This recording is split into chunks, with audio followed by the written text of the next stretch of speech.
आइए साथियों, आप सभी का जेके कंपटीशन सेंटर में हार्दिक स्वागत है।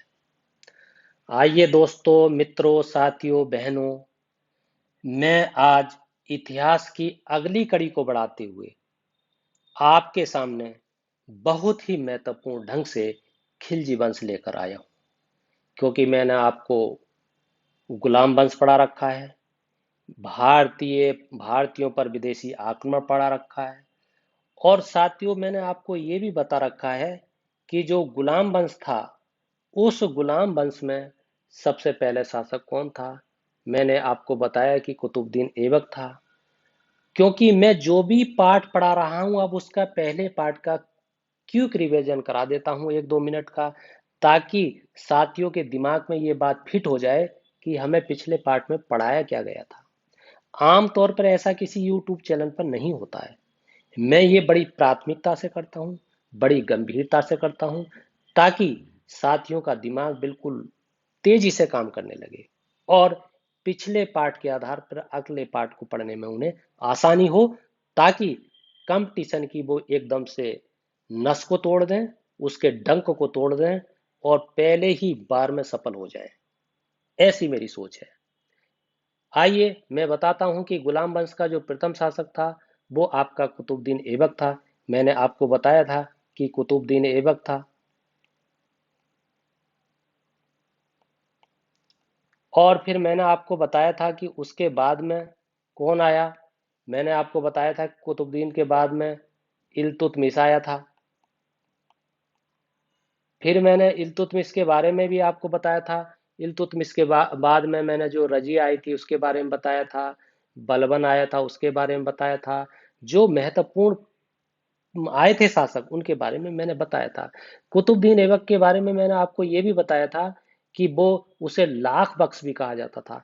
क्यों? क्योंकि वो लाखों का दान देता था। कुतुबुद्दीन ऐबक को कुरान खां भी कहा जाता था। क्यों? क्योंकि वो बड़ी सुरीली आवाज में, बड़े सुरीले स्वर में कुरान पढ़ता था, इसलिए उसे कुरान खां कहा जाता था। उसको गोरी ने खरीदा था, मैंने आपको ये भी बताया था। और आपको स्मरण होगा कि ऐबक की जो राजधानी थी, यानी कुतुबुद्दीन ऐबक की जो राजधानी थी, वो लाहौर थी। और ऐबक ने कभी सुल्तान की उपाधि धारण नहीं की, मैंने आपको ये बताया था। और मैंने ये भी बताया था, उसने केवल मलिक और सिपह सलाहकार की उपाधि धारण की थी, उसकी पदवी धारण की थी। गोरी के उत्तराधिकारी यानी गयासुद्दीन महमूद से मुक्ति मुक्ति पद प्राप्त किया था 1208 में ऐबक को, जब दास्ता से गुलामी मिली थी, क्योंकि जो कुतुबुद्दीन ऐबक था वो एक गुलाम था।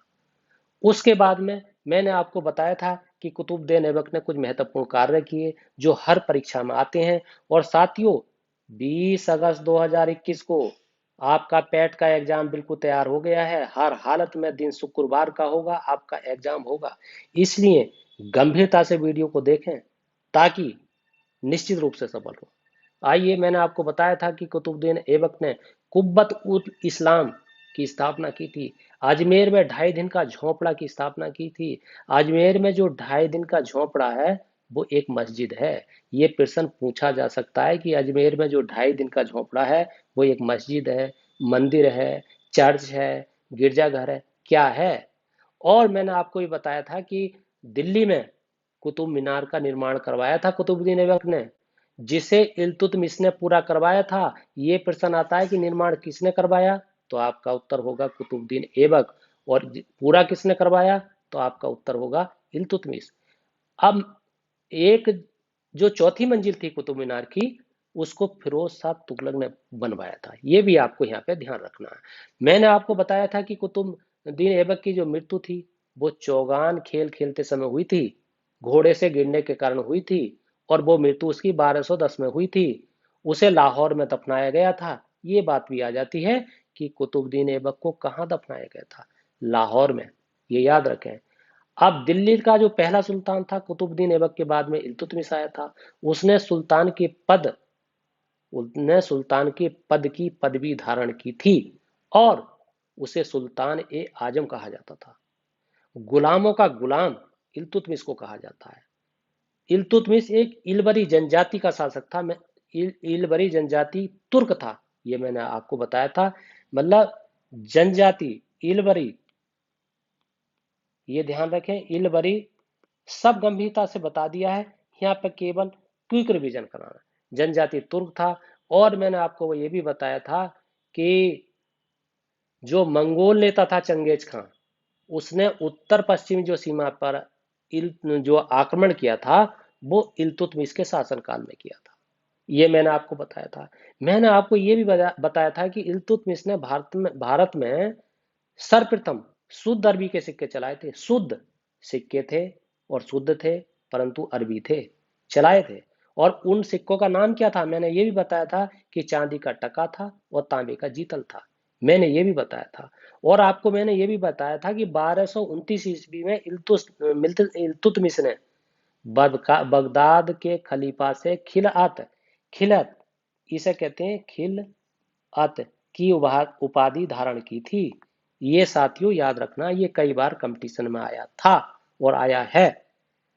आइए, और क्या मैंने एक बताया था कि इल्तुतमिश ने भी अपने महल के बाहर संगमरमर के दो शेरों की मूर्तियां बनवाई थीं और उसके गले में दो घंटियां टांग दी थीं। जिसे कभी न्याय की जरूरत होती थी तो वो आकर के उस गले में जो घंटियां टंगी होती हैं उन्हें बजाता था, उन्हें खींचता था। सुल्तान समझ जाता था कि यार कोई अन्याय हुआ है किसी के साथ, इसलिए वो बाहर आता था और उसे न्याय देता था। इसी तरीके के जहांगीर के शासनकाल में भी न्याय की जंजीर टंगी थी। इसलिए आप कंफ्यूज मत होना कभी ये आ जाए कि न्याय की जंजीर किसके शासनकाल में टंगी थी। अगर इल्तुतमिश और जहांगीर हो तो उसके दोनों ही उत्तर सही होंगे और आप दोनों ही उत्तर पर निशान लगाने के हकदार होंगे। मैंने आपको ये भी बताया था कि इल्तुतमिश के बाद में रजिया आई थी। और रजिया जो है भारत की पहली मुस्लिम शासिका थी, मुस्लिम शासिका।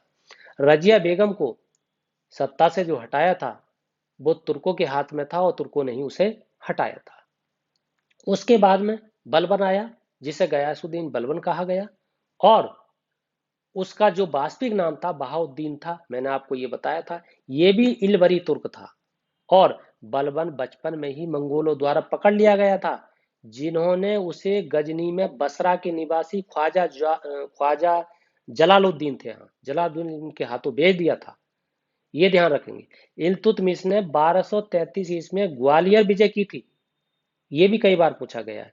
और एक महत्वपूर्ण बात मैंने आपको बताई थी कि बलबन के विषय में कहा गया था, क्या कहा गया था, उसने रक्त और लोहे की नीति अपनाई।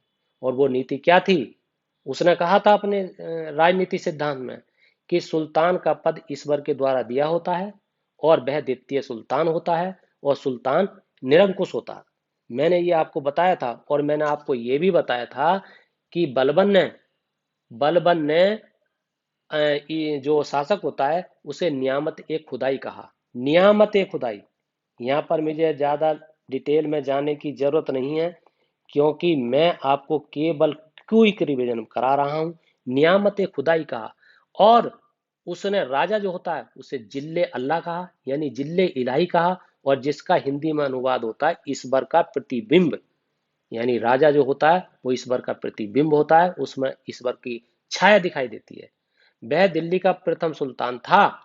और एक बात और है कि बलबन ने सिजदा और पाबोस दो मतलब पद्धतियां, दो रीतियां प्रारंभ की थी और ये फारसी रीतियां थी। सिजदा क्या था कि भूमि पर लेटा जाता था, भूमि पर लेटकर सर झुकाया जाता था, इसे सिजदा कहा जाता था। और पाबोस ये होता था कि फिर वो आगे खिंचता था और जाकर के सुल्तान के चरणों को चूमता था, जिसे पाबोस कहा जाता है। और उसने नौरोज त्योहार की भी जो है मतलब स्थापना की थी। नौरोज त्योहार एक तरीके से नौ दुर्गे की तरह होते थे। ये मैंने आपको उसमें बताया था। और ये भी बताया था कि जो बलबन था उसने दीवान ए अर्ज सैन्य विभाग की स्थापना की थी। सैन्य मंत्री को दीवान ए अर्ज कहा जाता था।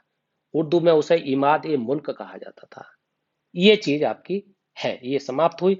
आइए अब हम यहां से प्रारंभ करते हैं आपका खिलजी वंश। उसके बाद में प्रारंभ होता है खिलजी वंश।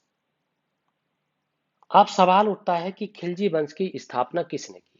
बहुत ही महत्वपूर्ण और बहुत ही सटीक तरीके से इसको समझना है, बताना है। तो जलालुद्दीन खिलजी, सॉरी, जलालुद्दीन खिलजी, इसने खिलजी वंश की स्थापना की थी। खिलजी वंश की स्थापना और कब की थी, तो आपको ध्यान रखना है 1290 ईस्वी में की। पहली बात तो आपको ये याद रखना है। और इसका राज्याभिषेक भी 1290 में ही हुआ था। 1290 में राज्याभिषेक, राज्याभिषेक ये भी आपको ध्यान रखना है, क्योंकि प्रश्न पूछा जाता है कि राज्याभिषेक कब हुआ, तो आपको बताना है 1290 ईस्वी में। और जलालुद्दीन खिलजी प्रथम तुर्क सुल्तान था जिसने निरंकुशवाद को अपनाया। निरंकुशवाद, निरंकुश, निरंकुशवाद का मतलब होता है कि किसी का कोई अंकुश काम नहीं करेगा, किसी का कोई नियंत्रण काम नहीं करेगा। जो भी कुछ हूं केवल मैं हूं, मेरे अलावा कोई नहीं है, मेरे ऊपर किसी का नियंत्रण काम नहीं कर सकता, ये कहा जलालुद्दीन खिलजी साहब ने। और आपको ये देखना है कि जो जलालुद्दीन खिलजी था उसने अपनी पुत्री का विवाह अलाउद्दीन खिलजी से किया था। अलाउद्दीन खिलजी।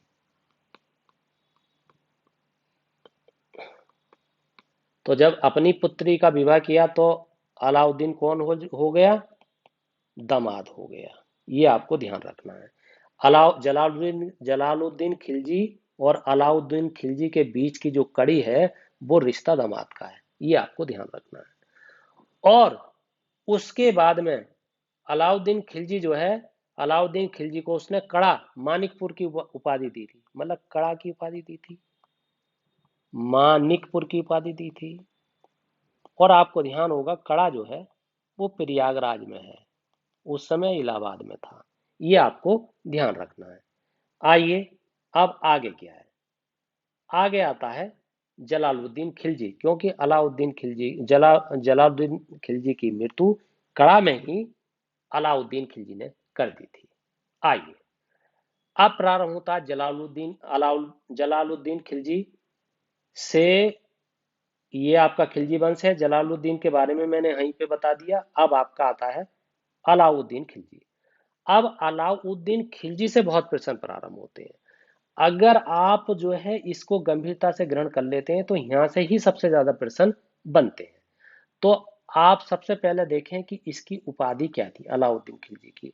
तो इसको कहा जाता था सिकंदर द्वितीय या द्वितीय सिकंदर, एक ही बात है। या इसका दूसरा नाम था सिकंदर सानी। सिकंदर सानी, सानी का मतलब है सिकंदर जैसा होना। ये सिकंदर जिस तरीके से विश्व विजय प्राप्त करना चाहता था, ठीक उसी इसकी महत्वाकांक्षी भी ऐसी ही थी। और अलाउद्दीन का जो सेनापति था वो जफर खां था। ये बहुत बार प्रश्न आया है कि अलाउद्दीन का प्रसिद्ध सेनापति कौन था, जफर खां था। ये भी आपको ध्यान रखना है, कौन था, सेनापति। ये आपको महत्वपूर्ण तरीके से ध्यान रखना है। और आपको ये भी ध्यान रखना है इसमें कि जो पद्मिनी थी, राणा रतन सिंह की पत्नी थी पद्मिनी, पद्मिनी राणा रतन सिंह की पत्नी, रतन सिंह की पत्नी थी। इसका संबंध क्या था, अलाउद्दीन खिलजी के मेवाड़ की राजधानी चित्तौड़ पर आक्रमण के दौरान जब आक्रमण किया था उस समय की बात है। राणा रतन सिंह की मृत्यु हो जाने के कारण रानी पद्मिनी जो थी उसने जौहर कर लिया था। क्यों कर लिया था कि खिलजी साहब उसे ग्रहण करना चाहते थे, खिलजी साहब उससे निकाह करना चाहते थे, खिलजी साहब उसे अपनी पत्नी बनाना चाहते थे, अपनी बाई बनाना चाहते थे, अर्थात उस पर कुछ नजर रखना चाहते थे। इसलिए उन्होंने जौहर। अच्छा जौहर क्या होता है ये ही बता दे। जौहर वो होता है जिसमें कि आग में कूद कर अपनी जान दे देना, जौहर कर जाना, एकदम से बिल्कुल अपने आप को समाप्त कर देना। ये जौहर प्रथा थी। जौहर प्रथा थी उस समय की कि जब उसका पति नहीं रहता था तो उस समय की जो रानियां थी वो जौहर ग्रहण कर लेती थी, जौहर प्रथा को अपना लेती थी। ये साथियों आपको ध्यान रखना है। अगर ये बात आ गई तो मैं आपको तुरंत ही बता देता हूँ।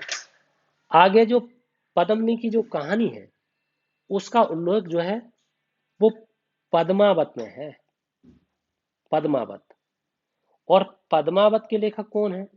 ये खैर बात तो हिंदी की है, मगर आपको बतानी मुझे जरूरी है। जहां भी कहीं आपको जिक्र होगा प्रसिद्ध, मैं बताऊंगा, क्योंकि मुझे सफलता दिलानी है आपको। हर हालत में नौकरी लगवानी है। ऐसा जुनून आपके अंदर मुझे भरना है कि आप हर हालत में नौकरी लेंगे। और ये जो कहानी है वो पद्मावत जो है वो एक काव्य है। और ये काव्य 1540 ईस्वी का प्रसिद्ध काव्य है। कभी कभी आया कौन सी शताब्दी का है? तो आपका उत्तर होगा मित्रों 16वीं शताब्दी का। ये आपको ध्यान रखना है। ये चीज आपकी महत्वपूर्ण चीज हुई। आइए अब आगे और देखते हैं। अलाउद्दीन के शासनकाल की बात देखते हैं। शासनकाल जो है बहुत महत्वपूर्ण है। यहाँ से बहुत प्रश्न आते हैं और बहुत ही तरीके से प्रश्न आते हैं। इसने अपने शासनकाल में क्या किया? इनने 4 अध्यादेश जारी किए। 4 अध्यादेश।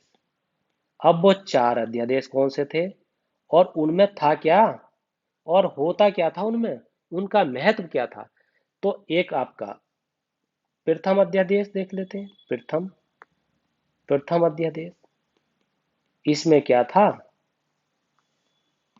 प्रथम जो अध्यादेश था साथियों, उसमें उन्होंने जो उपहार होते थे, पेंशन होती थी, दान होती थी, दक्षिणा होती थी, उपहार के साथ साथ किसी भी तरीके से दी हुई भूमि होती थी।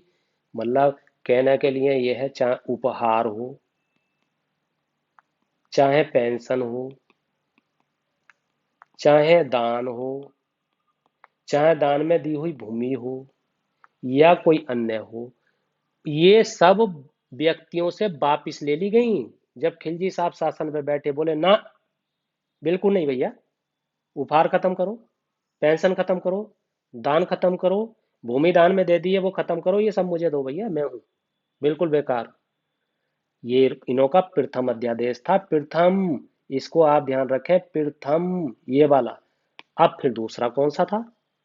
तो दूसरा अध्यादेश भी देखो, ये भी आपको देखना है, क्योंकि यहां से प्रश्न आते हैं कि प्रथम जो अध्यादेश था, खिलजी साहब ने क्या कार्य किया उसमें महत्वपूर्ण।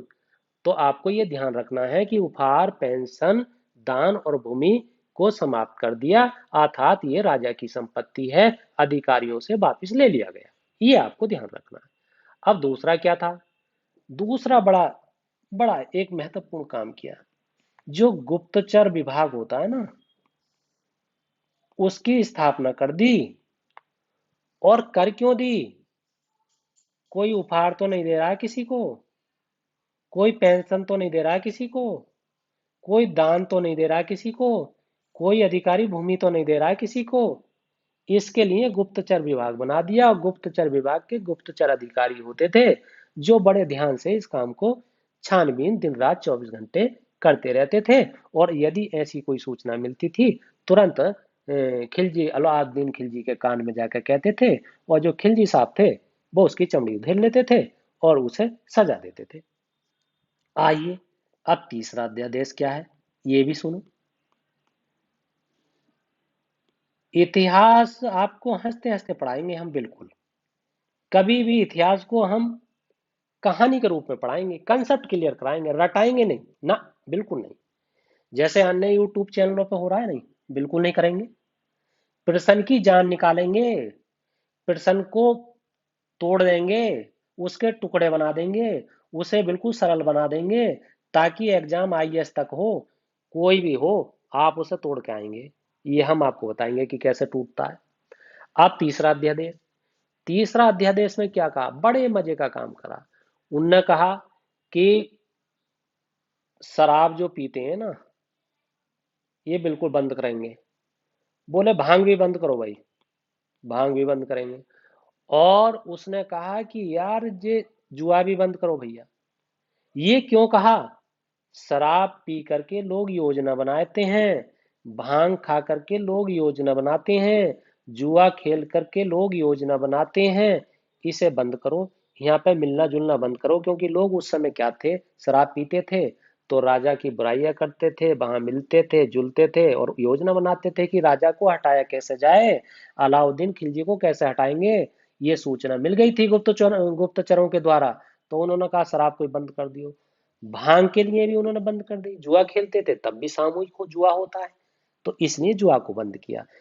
साथियों, इसे अच्छी तरीके से ग्रहण कर लेना, सबके पीछे कोई ना कोई तर्क है। उस तर्क से ही समझाऊंगा कि एक कड़ी दूसरे से कैसे जुड़ी हुई है, हवा में नहीं बताना है।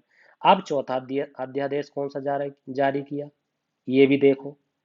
चौथा अध्यादेश, इसे भी देखते हैं। इसमें क्या था, इसमें था जो सरदार होते थे, मतलब उस समय सरदार होते थे और अमीर होते थे, जिन्हें अमीर, ये बड़े पदाधिकारी होते थे।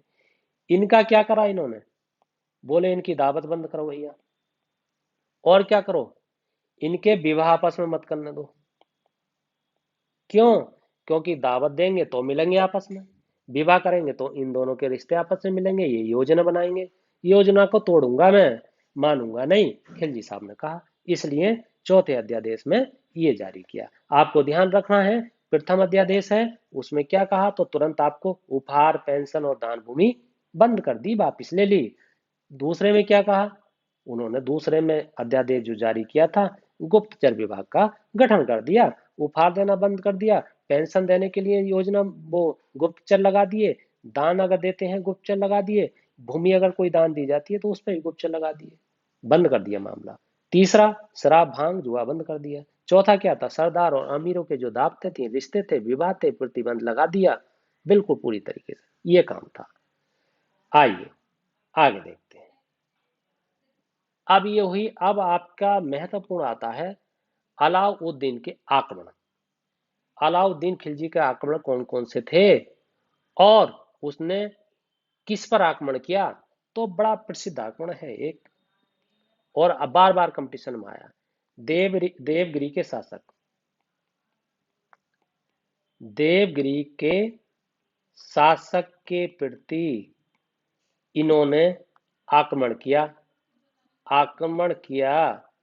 और उसका नाम था रामचंद्र देव।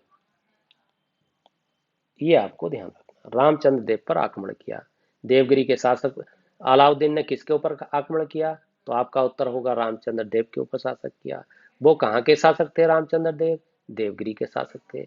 अगर ये आ जाए कब आक्रमण किया, तो आप बड़े आराम से लिखना 1296 ईस्वी में, चार कम है 1300 में, ये ध्यान रखना।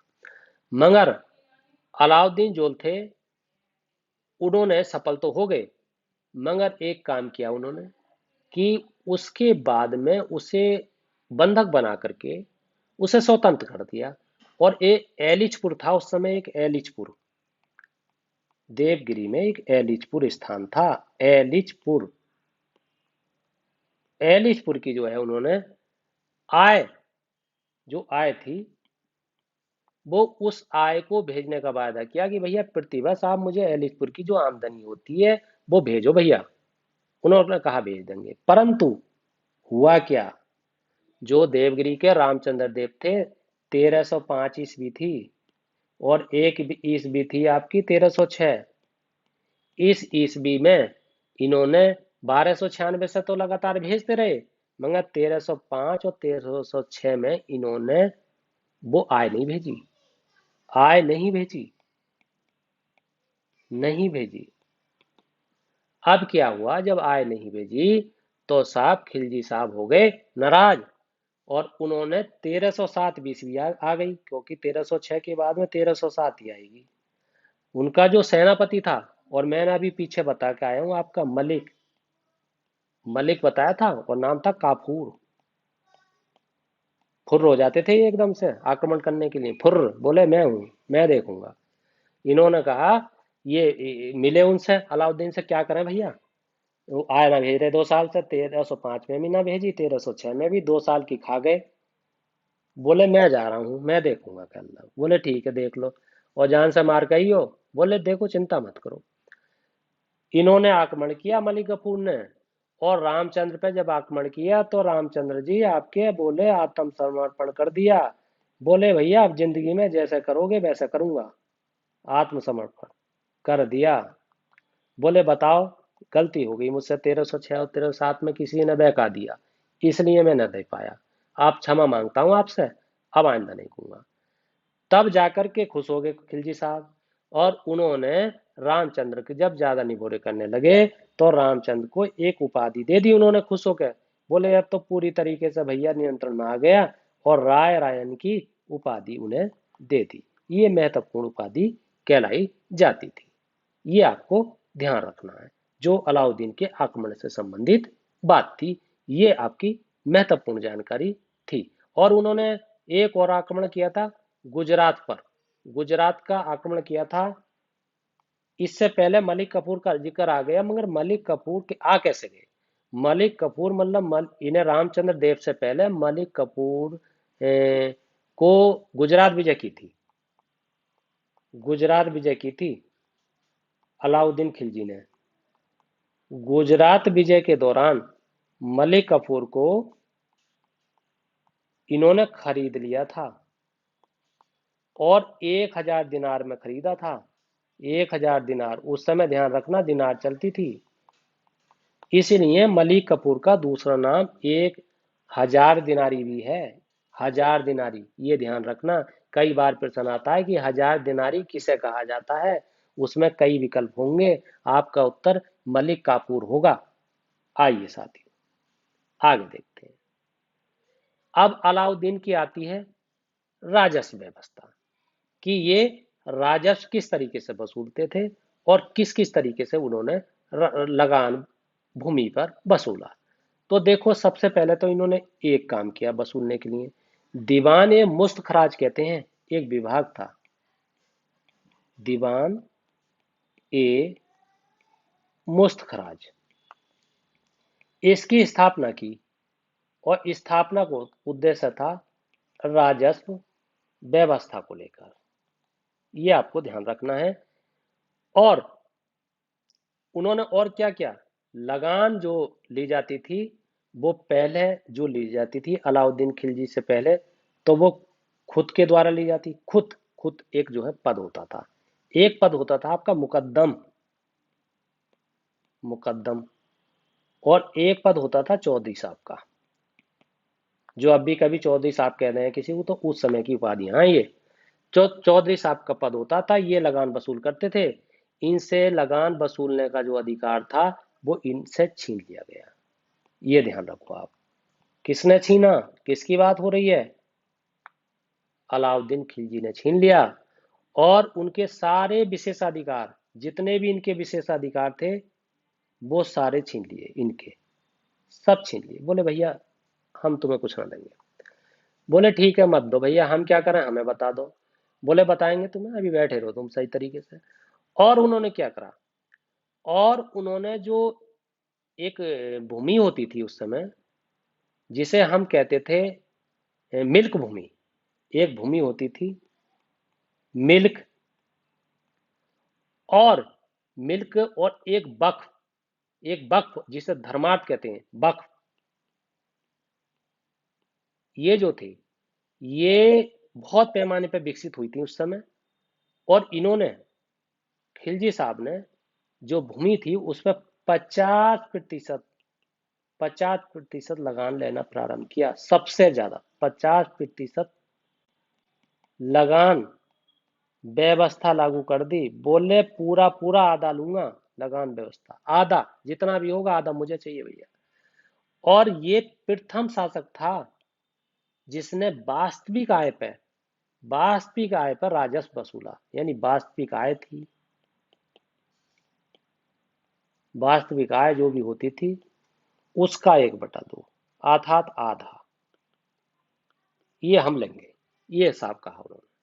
ये आपको ध्यान रखना था। ये इस तरीके की आपकी व्यवस्था थी। और जो खुद होता था उसे जमींदार भी कहते थे। ये खुद जो है, खुद जो पद होता था, इसे जमींदार भी कहते थे, जमींदार, ये ध्यान रखना, जमींदार। और जमींदार की संधि विच्छेद आप जानते ही है, जमी प्लस दार, ये मैं हिंदी में बताऊंगा आपको। उपसर्ग प्रत्यय जमी माने जमीन और दार माने रखने वाला। जो जमीन को रखने वाला होता है, ग्रहण करने वाला होता है, उसको जमींदार कहते हैं। वो खुद होता था। ये आपको ध्यान रखनी है। आइए आगे देखते हैं। अलाउद्दीन ने बाजार नियंत्रण स्थापित किया। और वो बाजार नियंत्रण स्थापित किया क्यों, उसकी वजह क्या थी, उसका अध्यक्ष कौन था। तो आपको ये भी प्रश्न पूछा जाता है कि उसका अध्यक्ष कौन था। मलिक जो कबूल था, मतलब बाजार जो नियंत्रण था, बाजार नियंत्रण का अध्यक्ष, नियंत्रण अध्यक्ष, उसका नाम था मलिक सब न मलिक सबूल नहीं, मलिक कबूल, मलिक कबूल, सॉरी, मलिक कबूल था, मलिक कबूल, ये इस है। और बाजार को जो है वो सहाना या मंडी कहा जाता था। ये भी कई बार आता है, ये आपको ध्यान रखना है। और क्या किया, उन्होंने सार्वजनिक वितरण प्रणाली लागू की। सार्वजनिक वितरण प्रणाली, ये वही प्रणाली है भैया जो कोटेदार जो है कोटा कोटा बांटते हैं, जैसे गेहूं चावल वगैरह है। इसका नाम सार्वजनिक वितरण प्रणाली है। यही एक ऐसी व्यवस्था है जो अलाउद्दीन खिलजी के शासनकाल तक से आज तक चली आ रही है। कहने का मतलब ये होता है कि 1314 से ईस्वी से लेकर के 2021 तक चली आ रही है, मतलब 700-800 साल तक बाजार नियंत्रण किसकी है, मतलब सॉरी, सार्वजनिक नियंत्रण प्रणाली किसकी है, सार्वजनिक वितरण प्रणाली किसकी है, अलाउद्दीन खिलजी की। ये बहुत प्रश्न आता है, इसलिए मैं बार बार इस पर जिक्र कर रहा हूँ। और उन्होंने क्या कहा करा था, एक दो कर भी लगाए थे। और वो कर हर कंपटीशन में पूछा जाता है। दो कर कौन कौन से थे, एक कर का नाम था चराई कर, चराई कर। और एक का नाम था घरी कर, घरी, घरी कर। चराई जो कर था वो आपको लगाया जाता दुधारू पशुओं पर। दुधारू पशु, दुधारू पशु का मतलब क्या है, जो दूध देने वाले पशु होते थे उन पर लगाया जाता था, केवल दूध देने वाले पशु। ये प्रश्न इस तरीके से पूछा जाता है कि चराई कर किस पे लगाया जाता था, दुधारू पशु पर, दुधारू पशु पर, घोड़े पर, गाय पर। आपका उत्तर दुधारू होना चाहिए। दुधारू का मतलब जो दूध देने वाले, दूध को धारण करने वाले पशु हैं, उन्हें दुधारू पशु कहते हैं। अब घरी कर किसे कहते हैं, ये घर पे लगाया जाता था। और वो घर कौन कौन से होते थे, मतलब इतना कर दिया था खिलजी साहब ने कि झोपड़ियों तक पे लगा दिया था, झोपड़ियों तक से कर लिया जाता था। ये इस समय की व्यवस्था आपकी थी। तो ये साथियों, आपको हमने आज ये खिलजी वंश समाप्त किया है। और मैं समझता हूँ बड़े अच्छे तरीके से आपको बताया। और मैं आपको ये क्विक रिवीजन करा देता हूँ, आपको याद दिला देता हूँ, क्योंकि मैं तुरंत याद दिलाता हूँ और तुरंत याद कराता हूँ। छोड़ देता हूँ झंझट पीछे की, पीछे क्या हुआ। देखिए, मैंने आपको बताया जलालुद्दीन खिलजी ने खिलजी वंश की स्थापना की, जो 1290 में ईस्वी में की। उनका राज्यभिषेक भी मैंने बताया कि 1290 ईस्वी में किया। मैंने आपको ये भी बताया जलालुद्दीन खिलजी दिल्ली का प्रथम तुर्क सुल्तान था और वो निरंकुशवाद था। और मैंने आपको ये भी बताया कि जलालुद्दीन खिलजी की हत्या अलाउद्दीन खिलजी ने की, और वो कड़ा यानी मानिकपुर इलाहाबाद में की। और उसके बाद में अलाउद्दीन खिलजी दिल्ली का वो सुल्तान बना कर। अब आपको ये भी ध्यान रखना है कि अलाउद्दीन खिलजी को क्या उपाधि दी गई, सिकंदर द्वितीय या सिकंदर सानी की उपाधि धारण की। उसने इसी नाम से अपने कुछ सिक्के भी चलाए थे। अलाउद्दीन का जो प्रसिद्ध सेनापति था वो जफर खां था। बाद में मलिक गफूर भी हो गया था, वो अलग है। और मैंने आपको ये बताया जो पद्मिनी राणा रतन सिंह की पत्नी थी। अलाउद्दीन खिलजी के मेवाड़ की राजधानी चित्तौड़ पर जब आक्रमण किया तो राणा रतन सिंह की मृत्यु हो गई और उनकी पत्नी जो थी पद्मिनी, उसने जौहर धारण कर लिया। जौहर एक ऐसी प्रथा थी जिसे आग में कूदकर उस समय की रानियां मर जाती थीं अगर उनका पति मर जाता था। मैंने ये भी बताया। पद्मनी की जो कहानी का आधार है, मैंने ये भी बताया, मलिक मोहम्मद जायसी द्वारा जो लिखा गया है पद्मावत, उसका आधार है। मैंने आपको ये भी बताया था कि जो पद्मावत की रचना हुई थी वो 1540 ईस्वी में हुई थी। मैंने आपको बताया था 16वीं शताब्दी में हुई थी। मैंने अलाउद्दीन खिलजी का शासन काल था, उसमें जो 4 अध्यादेश जारी किए थे उनके बारे में भी बताया। जो पहला अध्यादेश था, मैंने आपको बड़े अच्छे ढंग से बताया कि उपहार, पेंशन, दान बिल्कुल समाप्त कर दिया। और मैंने दूसरा अध्यादेश के बारे में आपको बताया कि गुप्तचर विभाग का संगठन किया गया, ताकि जो किसी भी तरीके के जो पेंशन है, उपहार है, दान में हुई भूमि है, इन पर पूरी तरीके से नियंत्रण रखा जाए, इनकी जासूसी की जाए, इनको सही तरीके से परखा जाए। तीसरा क्या था कि शराब थी, भांग थी, जुआ था, इस पर रोक लगा दी गई ताकि लोग इकट्ठा ना हो। और चौथा जो अध्यादेश जारी किया था इन्होंने, वो जो अमीर थे, सरदार थे, उनकी दावत और उनके आपस में संबंध, कौन से विवाह के संबंध पर प्रतिबंध लगा दिया। ये मैंने आपको बताया। उसके बाद में मैंने आगे बताया था अलाउद्दीन के आक्रमण के समय देवगिरी का शासक रामचंद्र देव था, और अलाउद्दीन खिलजी ने 1296 में उस पर आक्रमण किया, उसे बंधक बना लिया। और वो एक एलिचपुर नाम की प्रसिद्ध जगह थी, उससे कहा गया कि यहाँ से तुम प्रतिवर्ष हमें आय भेजोगे। परंतु 1305 और 1306 में उसने कोई आय दिल्ली को नहीं भेजी, जिससे 1307 में जो अलाउद्दीन का सेनापति था मलिक काफूर, जिसे 1000 दिनार में मोल लिया गया था, इसे 1000 दिनारी कहा जाता है, उसको भेजा गया आक्रमण करने के लिए। और उसने आक्रमण किया और उसने आत्मसमर्पण कर दिया। किसने?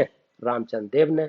जब वो बिल्कुल टिक गए, हार गए, तो उन्हें कहा कि जैसे आप कहोगे हम वैसे करेंगे, और इसलिए खुश होकर खिलजी साहब ने उन्हें राय रायन की उपाधि दे दी। फिर मैंने आपको ये भी बताया कि उन्होंने गुजरात विजय की थी। गुजरात विजय के दौरान ही मलिक कफूर को खरीदा गया था, ये भी मैंने आपको बताया। फिर मैंने बताया कि अलाउद्दीन खिलजी ने आपको जो है जो लगान व्यवस्था थी वो लागू की, और एक दीवान मुस्तखराज की स्थापना की।